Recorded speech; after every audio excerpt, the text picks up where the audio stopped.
So, good afternoon, everyone, to the last conclusion session of the day one of Green Tech. And we are talking about a very exciting topic, basically, where is vertical farming going, way forward, challenges and opportunities. So recently we have heard a lot of good news, but also more negative news in the field of vertical farming. Especially, there was a lot of interest from investors, but at the same time, there's a lot of challenges, especially last year, because of one thing, energy consumption. So where is the way forward? So today, in our session today, we want to broaden the discussion of vertical farming to not just about producing, let's say, leafy greens in mature economies. We have a very exciting panel from all around the world. We will look at from scientists, educators, developers and planners, investors, and humanitarians to look at the broader perspective of vertical farming in the role of climate change, inclusive growth, and food security. So I would like to start by introducing my first, I introduce myself. My name is Tiffany Tsui. I'm the managing partner at the Vertical Farm Institute. So I'm the moderator and organizer for this session. I'd like to invite my first speaker, Caterina. This is your seat. Caterina is a scientist at the Wageningen University. So I would like to actually address already the first question to you when you are presenting is, what do you think is the biggest challenge and opportunities in terms of vertical farming in your field, and what you're doing about that? Yeah. Thank you a lot, and I hope I will reach that through my presentation. Yes. My name is Caterina Carpineti, and I'm indeed a researcher at the business unit Greenhouse Horticulture of Wageningen Research. So we are a knowledge institution, and we work throughout the whole span of what is included when you think about horticulture. And our motto is to bring innovation and applied research, both nationally and internationally, in order to create a sustainable and circular horticulture sector. So within this, and actually really nice, I think, to kickstart this quite broad talk today, I want to very quickly show you one of the projects in which I'm involved in. It's called Field Lab Vertical Farming, well, 1.0, because it's the first vertical farming project in the field lab that we had. And it is a very nice example, actually, of one of the challenges, but also opportunities that we are trying to create, which is creating knowledge and innovation together. So with many partners that you see here around in this slide. Actually, one is here, also Laura. We cooperate through this project. We are trying to create, for 4 years now, so it's a project that started in 2019, a competitive sector. And when we started, we thought, okay, how can we create it? What are the main things we need to bring knowledge into and to bring to the world in order to make vertical farming a reality? And what we immediately understood was that you have to think about vertical farming in an integrated way, and you have to think about different aspects. It's not only about cultivating, but it's also about the market. What are you cultivating? Why are you doing it for? What are your consumers wanting and looking for? And from a business perspective, we will go there. How can I make it profitable? Close to that, there is all the part on technology and on operations. So the researchers involved in these in this partnership, we try to bring on and to develop new systems to understand actually how to work into that and to demonstrate how these systems work and which type of products you can create and why.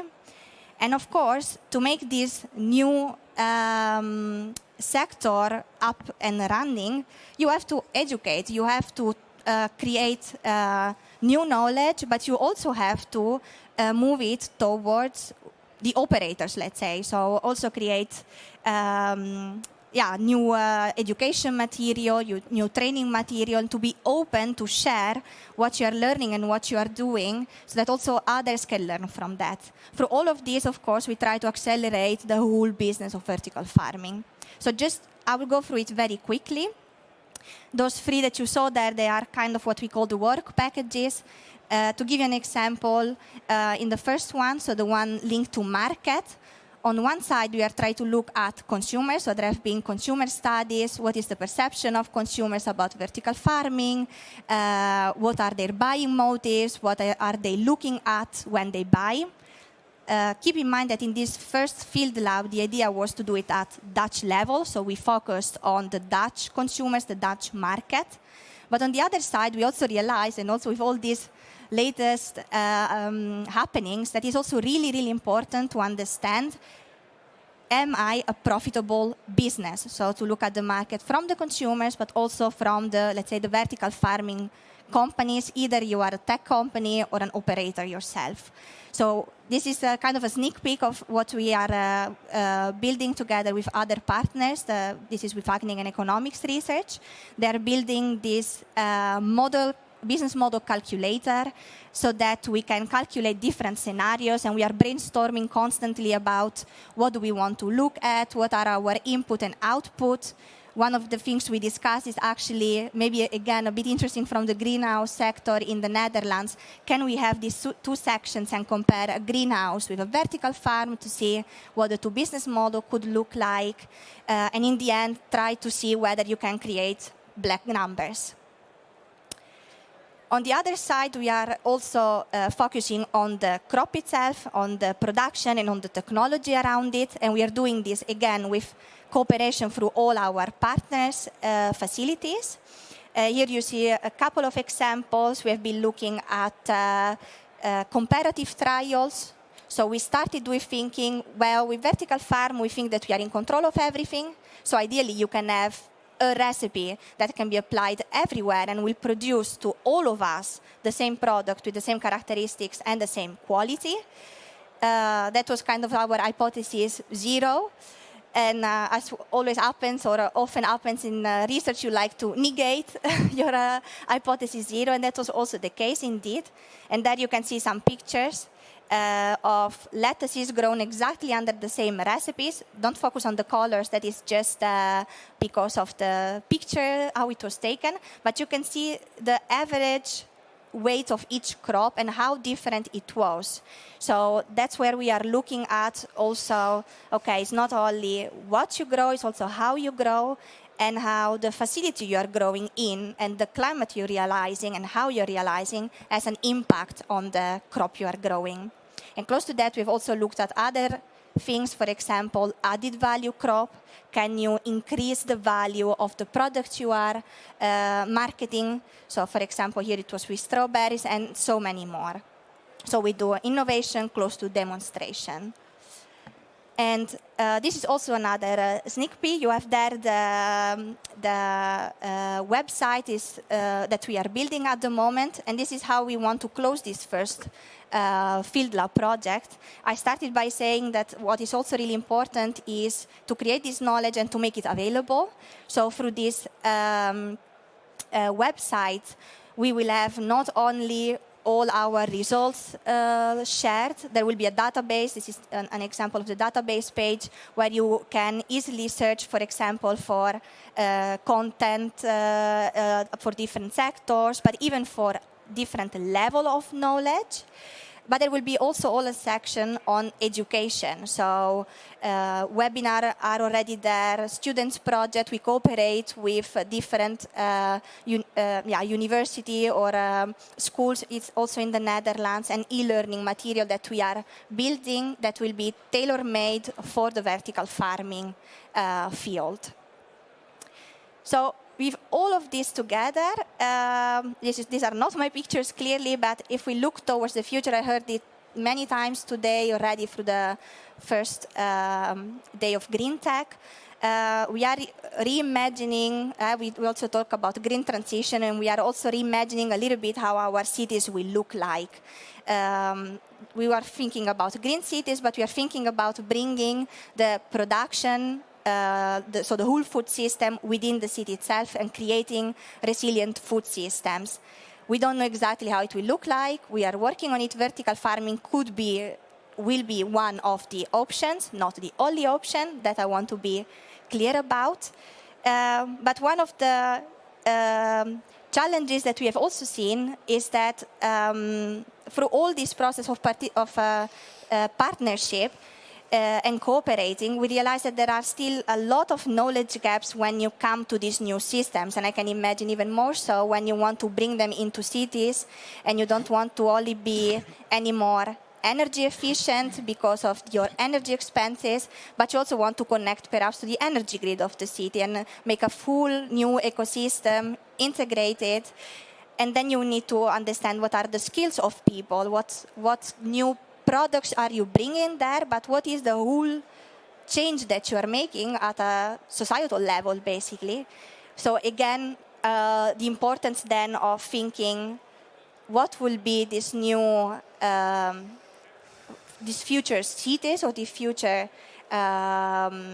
production system will look like and food system will look like, which type of figures will be there, and indeed in the picture of the energy, how can we make it sustainable and integrated and resilient, which is in the end what we are really interested in.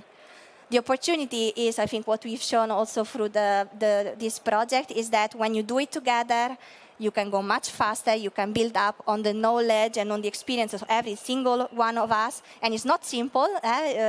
Even I heard it already today sometimes. In real life, we could be at times competitors, at times cooperating, but it is all possible when there is the will and you can have a much larger impact. The final step will be actually moving from this Netherlands play field to the international one. We hope to do it through the next field lab and not look only then at what can be working in the Netherlands, but also what I think we will hear later, what can work in different places around the world. Thank you. Okay, go back to the intro. So thank you, Caterina. I think in a way it's quite advantageous to start vertical farm field lab experiment in the Netherlands because you can see we have this wide network of technology providers and know-how and growers. On the other hand, it's also hard because there's a lot of existing horticulture players who might be reluctant to go into vertical farming. So actually there'll be a lot of questions. I'm sure the audience also will come back to the questions after we introduce the rest of the panelists. So Laura, you work at Delphi. You are a trained scientist, PhD. You're currently project leader at vertical farming. So from marketing point of view, they're doing research to understand the scientific knowledge. You are actually bringing the knowledge to the growers, right, as a Delphi. So question is to you, how do you see what's needed to bring the fundamental research, scientific knowledge to become a practical knowledge applied by growers? So this floor is yours. Yes. Thank you, Tiffany. I think a key element there is the integration of all the components. When we develop fundamental knowledge, we focus on a specific mechanism, specific processes. When you grow a crop, you have to integrate everything, right? You have photosynthesis, you have transpiration, you have flowering, you have fruiting. So you have to put everything together in a space with a person running the farm and with the resources that you have available, right? So that is kind of our job. Yes. So we translate, let's say we translate science and knowledge, especially from the scientific point of view, into what will make sense in a farm or for a grower. So as Caterina said, we collaborate in many projects. Delphi, actually, we are neighbors. So we are really close. And for those of you that doesn't know Delphi, it's a consultancy company, but also has research capacity. It has been for more than 30 years helping growers and producing companies with their crop production processes. So our focus is the crop, and the cultivation of the crops in the different ways of farming. So we have from open field to horticulture, greenhouse, and also vertical farming. My job is to be an expert on cultivation of crops in indoor settings or vertical farming settings. So I have to help companies with who wants to produce or who wants to design a farm with the knowledge that they need about the crop and the cultivation of the crop and how to put all of that with their technology or with their business case. So it gets very miscellaneous sometimes. To move. Big button. Okay, big button. So like I said, what do we do? I am based in the Improvement Center. The Improvement Center is one of our research stations where we have our own facilities. And here in the pictures, you see examples of different trials that we have been running. So we do trials. It's not scientific research per se. It's more like cultivation strategies, testing new methods, testing new products, developing new concepts. So it's very applied research, things that can be really almost ready to be implemented in a farm. And we have been already working for many years in different type of crops. So here you have, for example, a picture about the leafies. In the leafies, currently we're focusing a lot in water management. Leafies, they need a lot of water to grow. And water, unfortunately, is something scarce in many places and also something that is limited. So we need to figure out ways to grow the same product or achieve at least a level of yield with less water or the minimum as possible of water. So that is one part. There you also see strawberries. Strawberries, probably all of you have heard about strawberries in vertical farming. Is the new trending topic. It's a very challenging crop. We're still trying to figure out how to grow them in indoors. It's still challenging in the greenhouse, which is one step before indoor. So you can imagine that we have a lot of work to do yet. So what we have been doing has been growing them, following different strategies, testing different varieties and different combinations also of components like substrate, irrigation, lighting strategies, and evaluating every strategy for yield potential, energy consumption, labor. So we have a whole picture of what could be feasible for a vertical farm to grow them as a business, let's say. And then we also work on new crops or crops that are not yet ready for commercial production in indoor farming, which are vegetables, for example. There is a lot of interest for certain regions to also grow vegetables locally using vertical farms. So we need to also start learning how to grow them for the future. And as a complement to the research or trials, we also implement the knowledge through consultancy and training because still, the knowledge is also necessary to transfer somehow. So what do we focus on? I think it was clear from the beginning. We focus on the crop and the requirements that the crop needs to grow. And I think that's the first step when we think about any type of farming. We need to understand what we want to grow because it certainly has requirements. And especially in indoor farming where we don't have any help, we have to provide everything by ourselves. It's even more important to have a completely understanding of what are those requirements and when do I need to provide them, in which amount, and in which combination. And all of that also put together what we call the functional requirements of the crop. And the functional requirement is key to design a farm or design technology that can help you grow the crop successfully. So your farm needs to meet, or your growing system needs to meet the functional requirements of the crop. Otherwise, we might have a problem later on. So I think also this is going to be very obvious for most of you why vertical farming is not so easy. Well, that's why we are here, I think, this week. There are a lot of challenges ahead. First of all, we are talking that vertical farming is not sustainable.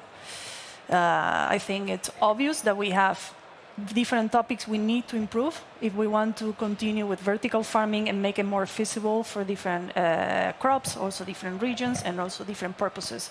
So we can go from genetics that we don't have the genetics yet available. So we are using crops that comes from other systems, greenhouse or open field. We have a big issue with energy. This is a very expensive farming. It requires a lot of energy, more than what we use in other systems. And also different crops has different requirements of energy. For example, if we think about strawberries, they can require 8 times more energy than a lettuce crop. So the numbers, when we put all of this together, in the end, we are running a business, and we need to make all the numbers and make profit somehow. Otherwise, I think we don't have a business. We might have some type of organization surviving with funding, but probably not a sustainable business in the long term. And also water, I think also there is a lot of conversation here. Water is an issue in some areas. It's important that we also figure out how to grow with less water, or with what is the minimum requirements of water, or how to also have access to high quality water, because in these systems we cannot use just any type of water. We also need to have some level of quality in the water. Otherwise, that can cause also problem for the crops, but also for the system and the irrigation system that we have in the technology. And technology is another component that I think we still need to work more.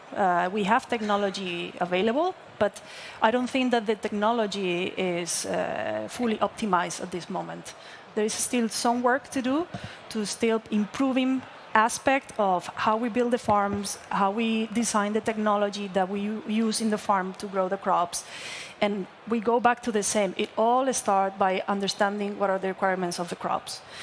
And in the last circle, you can see that there are other components that will determine also all your challenges, which are the context where you are, right? In which region do you want to produce? For which market do you want to produce? What are your consumers? What do they prefer? What do they demand? And also, what function do you want to play with your farm? Because so far, it has been a lot of interest in thinking about vertical farming as an entire production system, but maybe vertical farms can also be part of other production systems, and they can play a function helping improve the production of food as a total system. So how do we approach all of this work? Well, I think from Caterina was very clear, by collaboration. This is something that we cannot do alone. There is a lot still a lot of things unknown. I like to say that we are skilling the people in the knowledge, but we are still very unskilled.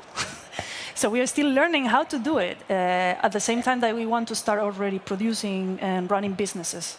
So it's very difficult. So unless we partner up, we will not speed up the process. And the last thing I would like to mention is a little bit going back to the beginning. In the end, we are growing crops, and everything has to be designed and approached towards the crop. So from how we design the farms, and we think about our production system, to also how we monitor the growth of the plant, right? Because we need to figure out also how to keep an eye on the conditions we have inside the farm and how the plant is responding. Otherwise, it's still a way of farming that it has been done in the past, very labor intense, and digitalization is key here. So I hope I give you a quick snapshot of what we do. Yeah. Thank you. Yep. So Laura, thank you for the introductions. And then you mentioned a few keywords. One of is community building. So you need a knowledge community and continue to develop. So that will be also, as we move to our other panelists, there'll be a key topic to how do we build this knowledge community when you might not have an existing infrastructure like what we're here. So now as we move towards other panelists, you will notice our world start become bigger. We'll start crossing other worlds. And I already see Balduin when Laura and Caterina is presenting as scientists. You are the urban strategists. You're coming from a very different world. And I think you are probably thinking, like, how do I incorporate all these future challenges into my project, which you will introduce? And then one key topic Laura also discussed, when we're all asking is there a future for vertical farming when there's no green energy?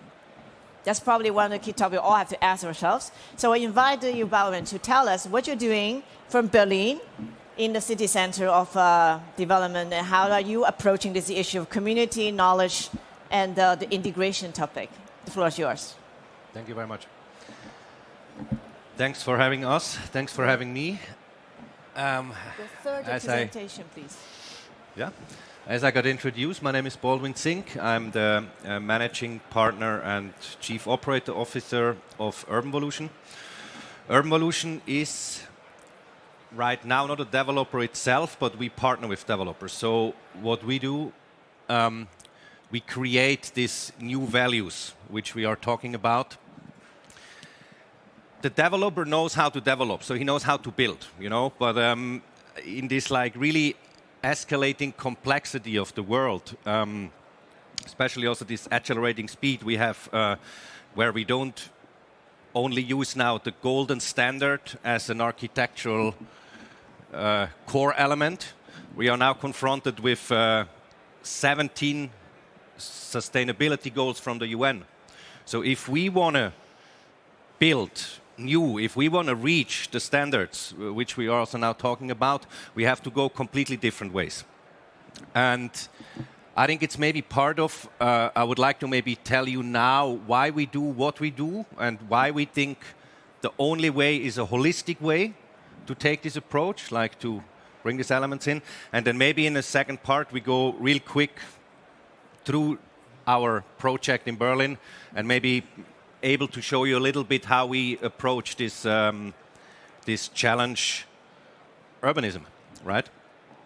So, as I said, I think this escalating complexity of the world and this accelerating speed of change exceeds any individual capacity to comprehend. So this is why we have to bring the architects together with the ecologists, with the biologists, with the urban farming specialists, and to at least have like everyone in the pool and to create like these values we are talking about.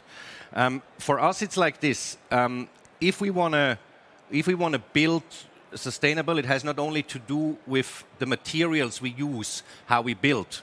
That's fast done. It's really what we realize. It's about the community. It's about how do we bring now all these experts from these 17 different channels together and bring them to the developer, and also argument it out with him, like why does he has to invest a lot of money now at the beginning, especially when it comes to this urban farming thing, So it's not just the commodity space we are selling now, we are selling values, and it's some very important things which were said before. The purpose of a crop, So we not just say like, look, we have a huge gastronomic audience. We have a hospitality of like 80 different hospitality operators, which provide the food for our 250,000 square meters. So we are talking about 20,000 people living in a city, in a closed environment, let's say like this. And through to this, we need to bring the people together. Sorry, I lost my thing there. So we go maybe in the presentation. I think we're all dying to know what's happening in Berlin, actually. You can show us an image for that. So how do we go further? Just click. Maybe I have to help clicking next. Oh, yeah. Yeah? Okay. So as you can see, we are in the city, and we are talking here about urban farming. So for us also as a developer, we are not talking about square meter prices which are out of Berlin. We are in the middle of the city. So we are used to get our, let's say, 22 euros per square meter. And we need to have this 20 euros per square meter, otherwise we cannot operate. So probably this is not in accordance with the industry of like, which works with very small margins at the end, you know, and with very large quantities you have to produce. So our challenge is now like, how do we provide this framework for your industry? Because we need you. We need you more than ever, I can tell you. So what we realize now with 24,000 meals a day, it's a huge amount of like vegetables only needed to serve our 80 restaurants, you know, to serve our 20,000 people which are there. So it's definitely not the developer himself who sits now there and makes this whole concept around this, you know. So their urban evolution comes in, and this is where we come in, and we try to create these visions and strategies together with the developer. So for example, on the Beerensufer, on the BU as it's called now, what we were really working hard on were certain frameworks. Frameworks not for how you have to build or what we want there, but frameworks for the community, how we want to function. So we invested a lot of time and also money in innovation labs. We call them innovation labs. They are like working circles where we picked out our, we call them Steckenpferde in German. I don't know the word in English. Like our main goals which we want to reach, which come from the vision we had. So what do we want to be? What are our challenges? How we solve these challenges? And there were some core elements which we had to pick out. So for example, we give the framework on the way for our hospitality and restaurant people. We provide you a certain amount of food from the property. So the last building you see, which is right under the BU, so the whole last end, it's going to be our urban farming hub. For this, we partnered now up for a viability study with the people from the Vertical Farming Institute. So if you're interested, they also have Mr. Daniel Podmirsek is in the first row here listening.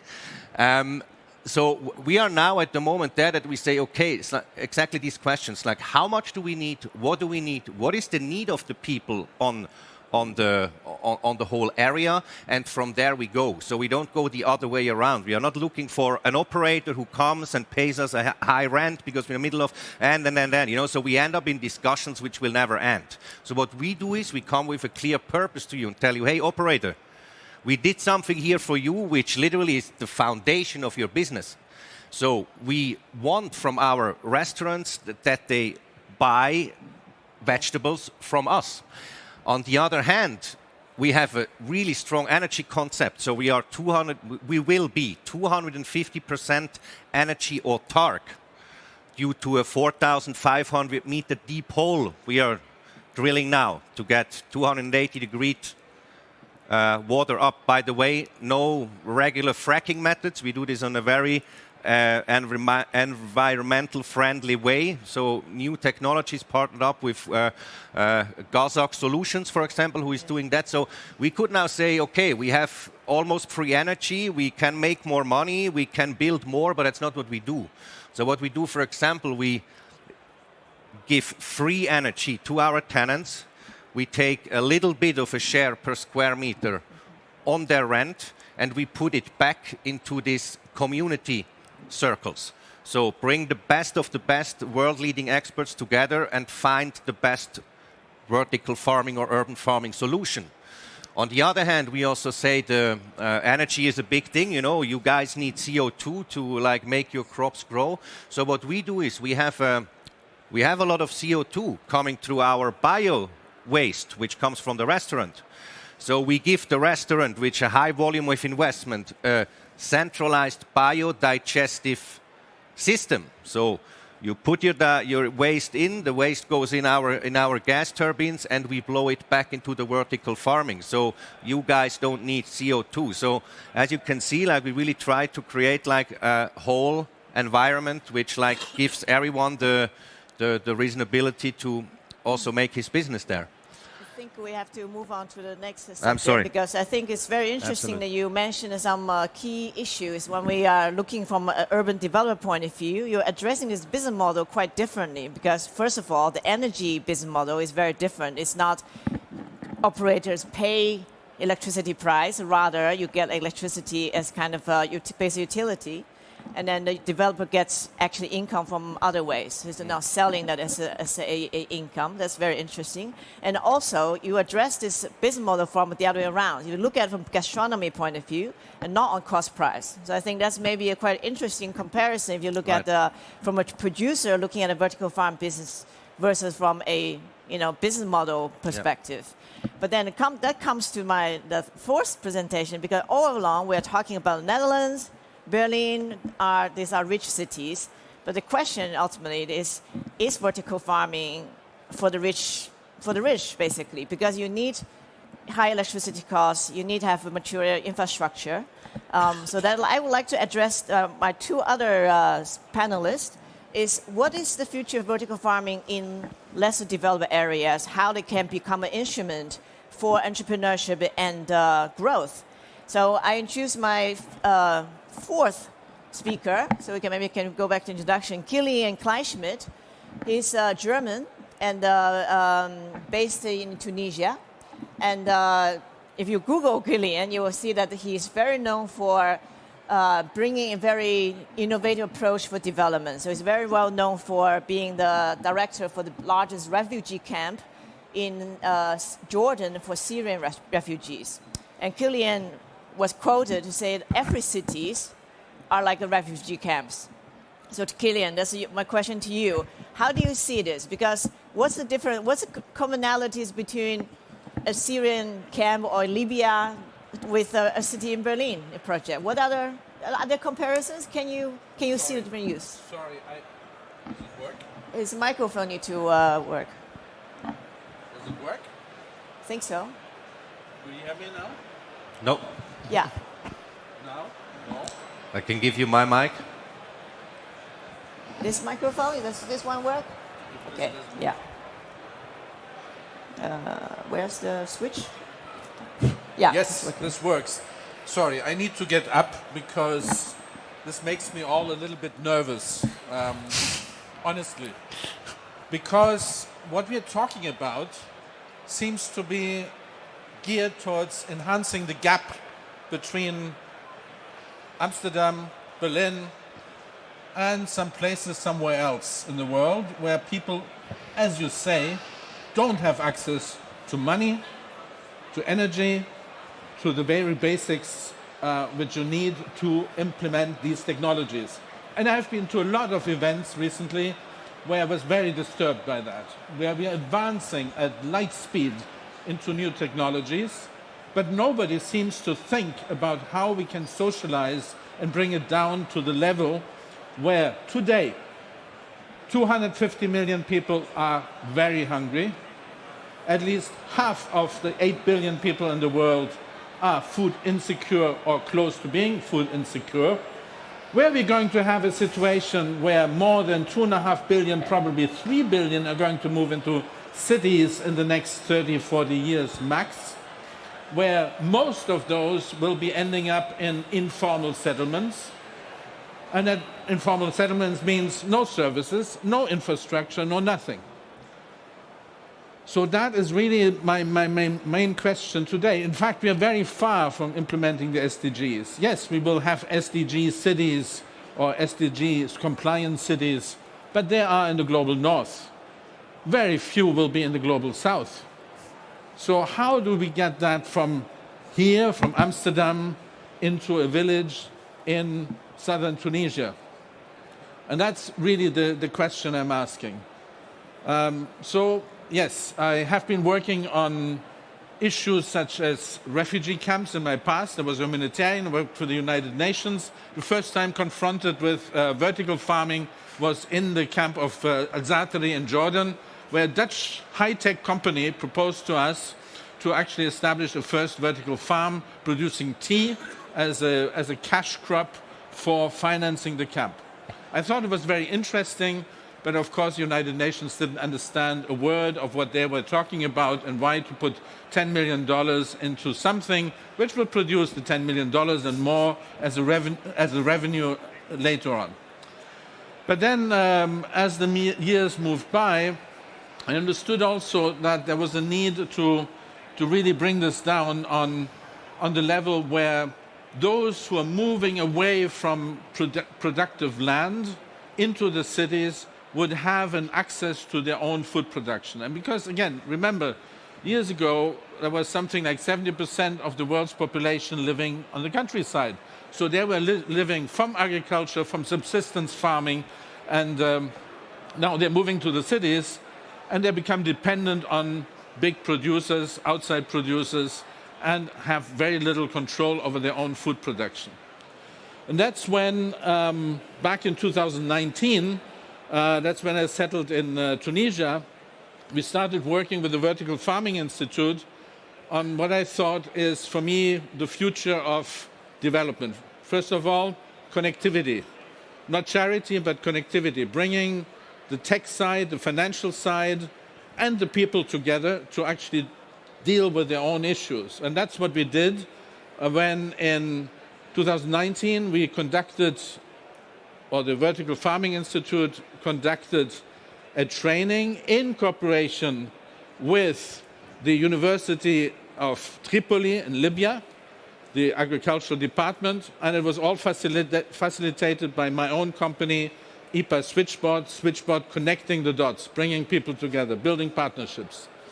What came out of this was actually designing, yes, the bigger projects, the nice ones, where equipping a big building with the technology, where you're building up food production on a larger scale. But we also, or the team and the students, 20 students, actually designed small units for the household use, getting this into your backyard, getting this into your garage, getting this into some part of the building. And that's where it began to make sense to me. That's where it began to be applicable. And I'm proud to say that out of this training, which was a small training for 20 people, developed 3 companies in Libya.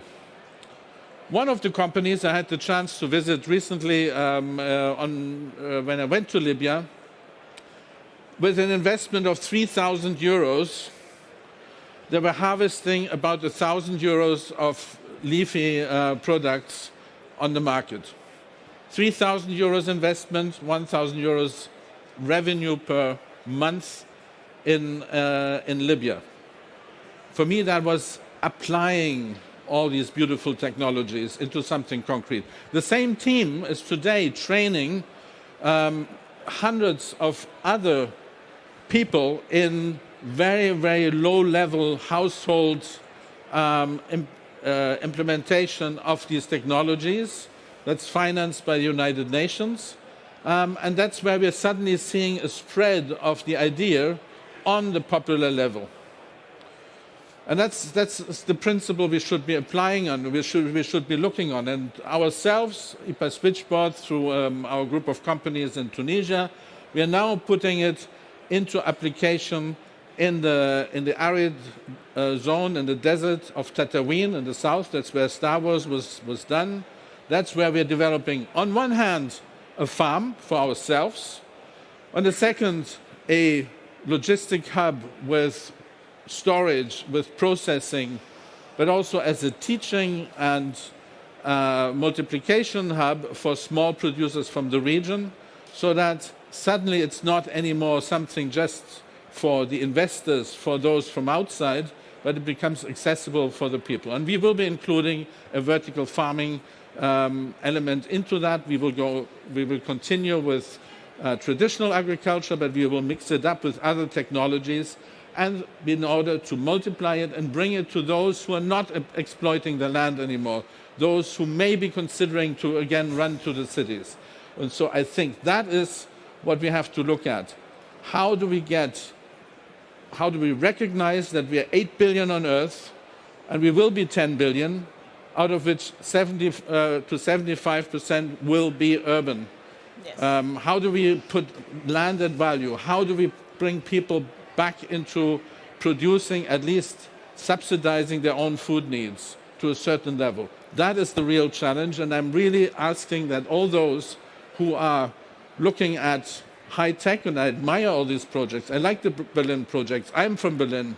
I like it very much. But that we really think of how we bring it down to those who need it most. Thank you. Okay. Thank you, Killian. So you are posting the right questions for the last speaker because I hope Akindele can give us some answers. We're asking. Dr. Akindele is especially flew in from Lagos to join this event. And then he's an investor with investment all around Africa. He's a new generation entrepreneur shaping the narrative of Africa. So Nigeria is really interesting. With the population growth and urbanization, Nigeria is producing 8 million every year, every day even. It's one of the third largest contributor to human population. 50% of population in Nigeria are under 18, so very young. Rapid growing urbanization, and Lagos is poised to become the next Silicon Valley of Africa. So, Dr. Akindele, you are in a very interesting position, like say a historical turning point. Last time it happened, what happened in China in 20 years. So next is in Africa. So the question is, what Killian asked, will the SDG cities happen in the south, in Nigeria? Please tell us what your vision and what you learned in this one day. Yes, I think so. Can you hear me? Okay, thank you. So before I start my presentation, it's interesting listening to all these great technologies on vertical farming in Europe and Berlin. So I come from a continent, the second largest continent in the world. I come from a continent that we've not even touched 70% of our arable land. I come from a continent that can feed the world. And I've been lucky to see all sorts of technologies here today on green farming, horticulture, and other things to help us improve our yield. Fact and fun fact for you.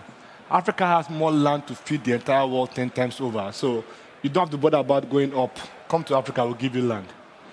Vertical farming is great, but real farming still happens. We want to partner with you on technology. Like Tiffany said, I'm from a continent that we have 1.4 billion people. And unlike what you said, Tiffany, this is the largest catch-up story in mankind history. Not even China compares. In the next 20 years, we'll have 1 billion Africans in the working population, more than China and India together. We have more than 50% of Africans below the age of 18. We are growing, we are getting younger, we are consuming technology, and we are integrating it. As an investor, I'm opportune and blessed to see this time where technology, where globalization, where consumption, they are changing the narrative of Africa is seen today and globally. So I'm going to quickly give you an overview of what we do, but what we see as cities, because this is green technology, not just farming, but energy, for engagement, for population, for industries. I believe the city of the future is one where the ecosystem occurs at the same time as farming, as consumption, and everything together. Some of the things you see on my slide here are projects ongoing across Africa. So I live in Lagos and 8 other African cities. So I can speak more about that. Quickly, what we do, we're a global advisory investment firm. We have offices both in Africa, in Europe, and Asia as well. The team is national and diverse in nature, and we've invested in over 104 companies. So we do almost a new investment every week across the continent. What we do, most importantly though, is for us, investing in Africa is about sustainability anyway. Because we have people who need almost everything. We need clothes, we need food, we need electricity, we need roads. So almost every investment in Africa is about sustainability and impact. Because you are moving 1.4 billion people to the 21st century. There's no bigger impact to it than that. We invest in 9 theses of areas where our investment must touch or impact, whether it's women in politics, because 50% of the continent are women, and they don't play enough role in politics. Or things that ensure our children are more educated, whether informal or informal, education, water, everything that will ensure that we are able to engage properly in the 21st century. And everything about the planet. So we believe in the people, planet, and profit mix. For us, it's a balance. Our continent has a chance to change narrative of how capitalism is done, social capitalism, where everything is balanced. And for us, we are at the forefront of ensuring that every investment we do must have these three in it. Now, quickly, just some of our portfolio companies across the world. But quickly, I think what Killian was saying is very important. This picture you see here is Africa in the past. A lot of points you see. This is what my continent looked like a decade ago. There are challenges in congestion. There are challenges in infrastructure, sanitation, everything. And we are growing. This was 1.2 billion, we're now 1.4 billion and growing. So how do we then talk about vertical farming and other things in cities like this?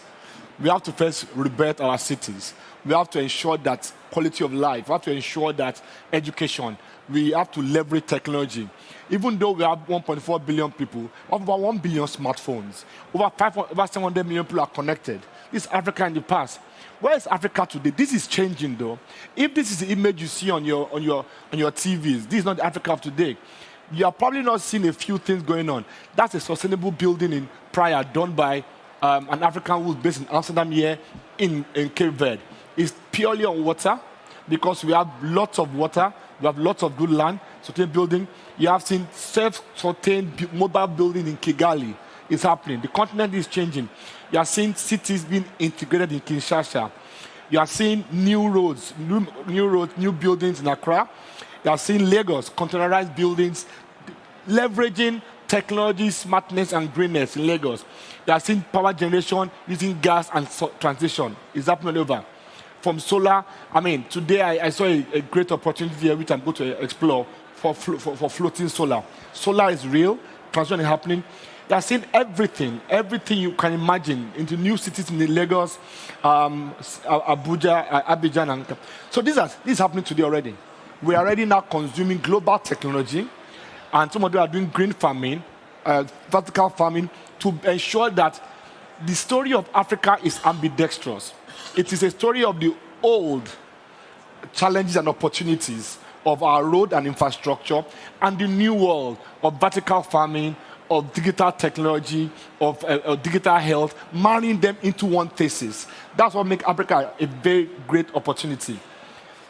The African cities that we see tomorrow are cities that take the great ideas of green tech, in soil technology, in soil engineering, in food production, and everything, and marrying with the old and strong community approach in Africa, where we are moving our people into where they are staying both in their, not just their urban cities, they're also staying back home and developing it, an ecosystem that works.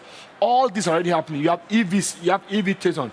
We will have flying cars coming to our continent very soon. So really, it is changing, and it has to be a relationship, a partnership with Europe and the Western world and Africa, where we are exchanging what we have, the market, the opportunity, buying power, with what you have, the knowledge. Is that partnership that builds a better tomorrow.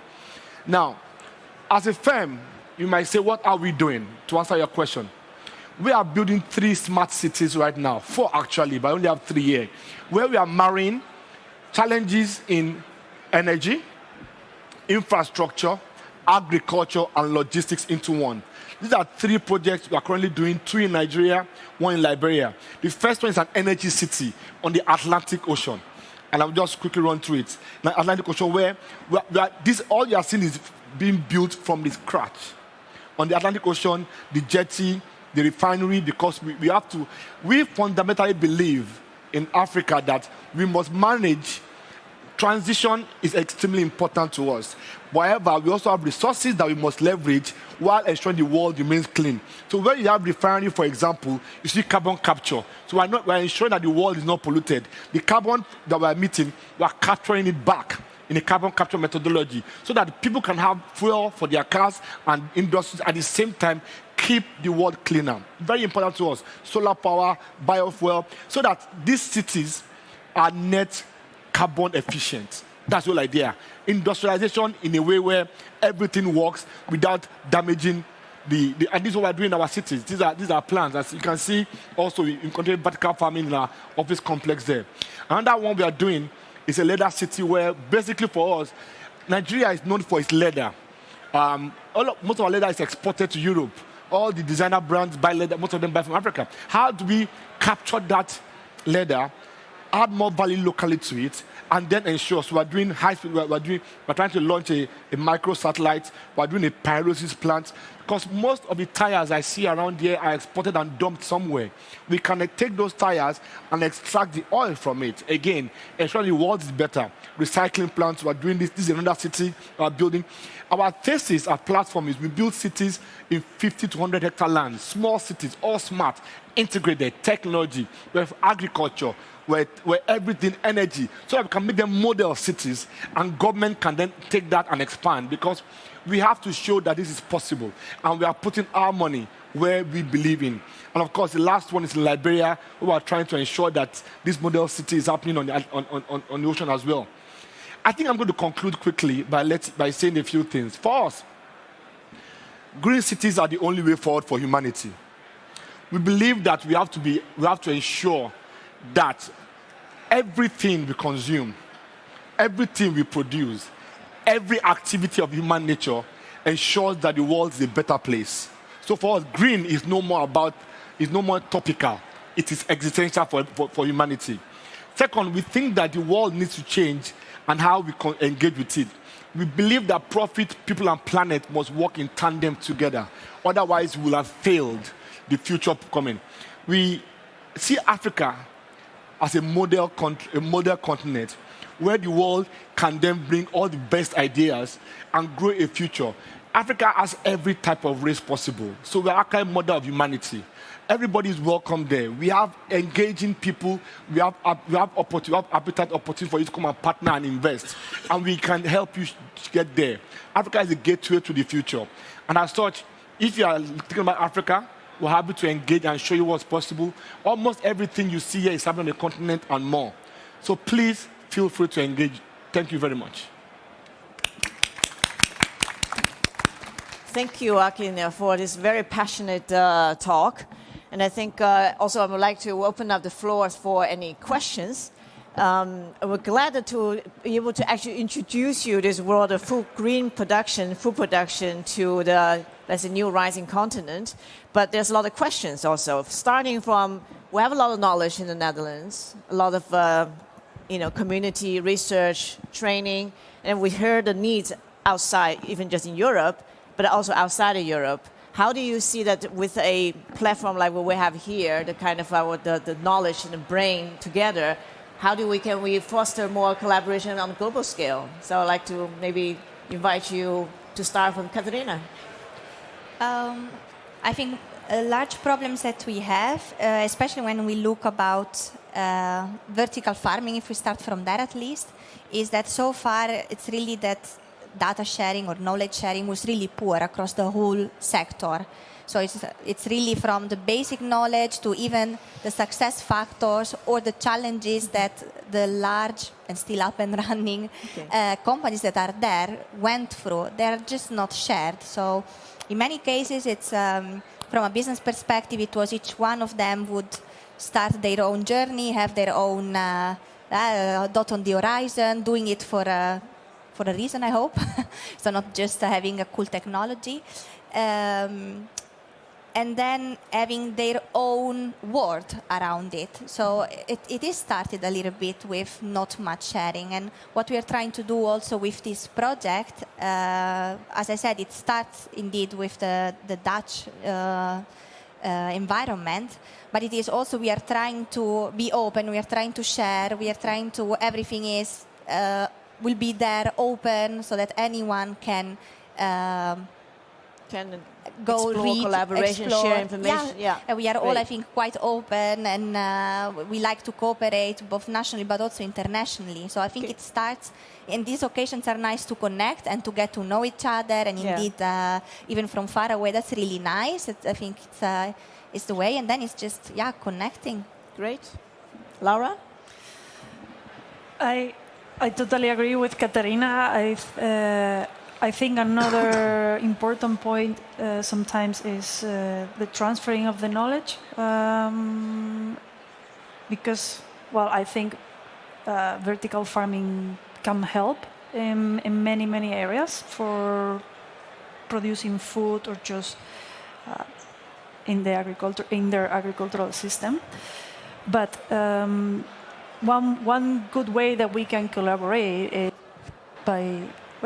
by transferring knowledge, by training the people, because, like I said before, it's a new system. In the Netherlands, we're building knowledge, but outside the Netherlands, we see that control environment agriculture in general, there is not much experience and knowledge, and that's something that people can benefit a lot from the Netherlands. Yes.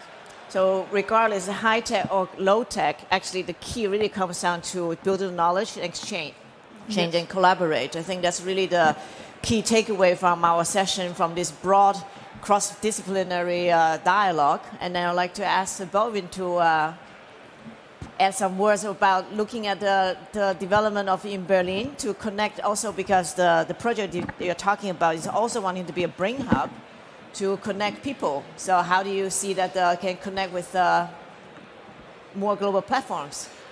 So for us, as I said before, for us was that never even a discussion that we have to collaborate with others, that we have to bring it together. For us, it's also like, it's what Killian said before, you know, I maybe want to go in there quick like this. We will have SDG cities, yeah, and I think it's also our main challenge right now to sort this out in these different teams and bring it together. But what we always see when we build something, so it must fit for everyone, but it's the urban compatibility, you know. So we know that we learned that when we elevate ourselves and when we elevate our surroundings, our urban that we elevate ourselves, you know. So we are always trying to really trying to have this holistic concept and just give something back for where it comes. Yeah. We'll have a more discussion with Killian and Akindele tomorrow with other stakeholders. So also any final words for today? Yeah, I think, does this work? No? Yeah. Okay. Yeah, I think what is really key is that we, if I can say we, don't have to come to Amsterdam, but that you come to us. We will be setting up, I think within the next 12 months, a tech and knowledge exchange hub in Tunis, which should be sort of bringing together investors, but the operators, researchers, to really sort of get that on the ground, what the world knows. It doesn't belong only to the global north or to others. It has to travel, and has to travel to us. I don't want to come to Amsterdam anymore and beg for support. For me, I believe this is how every idea since mankind started has evolved. It must come from a source, and it becomes democratized. We have to democratize knowledge, and it's not just about Amsterdam. Nigeria, Africa has very smart tech hubs, very good skill level, and with globalization, we are educating ourselves more. We're learning online. You don't even have to come there. You can do it virtually. And COVID has lowered the barrier of educational transfer. There's just so much you can do. There's so much available for support. Even some of the funding you need, there's some funding that available that you can use in Africa. Just so much I think we can all do if we all just communicate. What separates human from animal is communication. Let's just communicate better. Let's partner. And like Killian said, it would be nice that you also come and see the future of the world. Come to Africa. Come see it yourself. I think the world is getting to start to understand that people will have to be in Africa now. So thank you very much for bringing the message over. And thank you very much for the attention. And I also like to conclude that we hope that this session broadens the perspective of vertical farming, not just as a high-tech instrument, but as a new way of thinking about how cities work, how communities work, how they can be instrument for young entrepreneurship, especially, and how to develop this integral approach of training, technology, and entrepreneurship. So thank you very much, and have a good day.